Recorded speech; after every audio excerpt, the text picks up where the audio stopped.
सुप्रभात विद्यार्थियों, मैं आपका हिंदी शिक्षक अभिषेक भारती। बच्चों, आज हम लोग पाठ 12 सुदामा चरित्र के सप्रसंग व्याख्या को यहाँ प्रस्तुत करेंगे। आज हम लोग 1 और 2 को सप्रसंग व्याख्या के रूप में सुनेंगे। तो आइए पाठ को शुरू करें। शीस पगान झगातन में प्रभु, जाने को यहाँ बसे के ही ग्रामा। धोती फटी सी लटी दुपटियरु, पाय उपानह को नहीं सामा। द्वार खड़ो द्विज दुर्बल एक, रहियो चकी सो वसुधाय भीरामा। पूछत दीन दयाल को धाम, बतावत आपनो नाम सुदामा। प्रसंग। प्रस्तुत काव्य पंक्तियाँ हमारी पाठ्य पुस्तक बसंत भाग 3 के सुदामा चरित्र नामक पाठ से ली गई है। इनके रचयिता नरोत्तम दास जी हैं। श्री कृष्ण और सुदामा बचपन में साथ साथ गुरुकुल में पढ़ते थे। कुछ समय बाद श्री कृष्ण द्वारका के राजा बने और सुदामा गरीब ही रह गए। अपनी पत्नी द्वारा बार बार हठ करने पर सुदामा श्री कृष्ण से मदद मांगने द्वारका जाते हैं। द्वारका में ऊंचे ऊंचे भवन, चारों ओर फैली समृद्धि और ऐश्वर्य देखकर सुदामा आश्चर्यचकित हो गए। व्याख्या। अपने बचपन के मित्र श्री कृष्ण से कुछ मदद की आशा में जब फटे हाल सुदामा द्वारका पहुंचकर वहां की चकाचौंध देखकर आश्चर्यचकित हो उठते हैं। श्री कृष्ण के महल पर उपस्थित द्वारपाल सुदामा की ऐसी दयनीय दशा देखकर उन्हें द्वार पर रोक देता है और सुदामा के आने की सूचना देते हुए श्री कृष्ण से कहता है कि प्रभु, द्वार पर एक आदमी आया है जिसके सिर पर न तो पगड़ी है और न शरीर पर पूरे वस्त्र हैं। पता नहीं वह किस गांव का रहने वाला है। उसकी धोती फटी है। फटी धोती को छिपाने के लिए बार बार मोड़ रहा है। उसके कंधे पर दुपट्टा पड़ा हुआ है।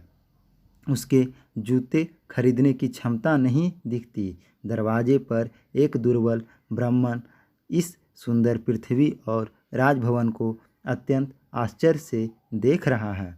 वह आपका अर्थात श्री कृष्ण निवास स्थान पूछते हुए अपना नाम सुदामा बता रहा है। ऐसे बेहाल बिबाई न सो, पग कंटक जाल लगे पुनि जोए। हाय महादुख पायो सखा, तुम आए इतो न कितो दिन खोए। देखी सुदामा की दीन दशा, करुणा करी के करुणा निधि रोए। पानी परात को हाथों छुओ नहीं, नैनन के जल सो पग धोए।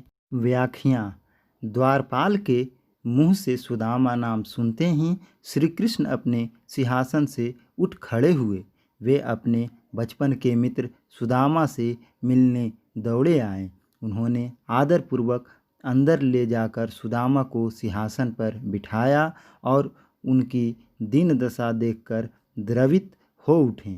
श्री कृष्ण ने सुदामा को अपने सिंहासन पर बिठाया और उनके पैरों को धोने के लिए परात में पानी भर लाए। श्री कृष्ण ने जब सुदामा के पैरों को धोने के लिए हाथ लगाया तो देखा कि पैरों में बिवाइयाँ यानी पैर की एड़ियाँ वगैरह जो है फटी हुई है। बिवाइयाँ फट रही है जिनसे सुदामा को अत्यंत पीड़ा हो रही है। पैरों के तलवे में जगह जगह कांटे चुभे हैं। ऐसा लगता है जैसे पैर में कांटों का जाल बिछा है।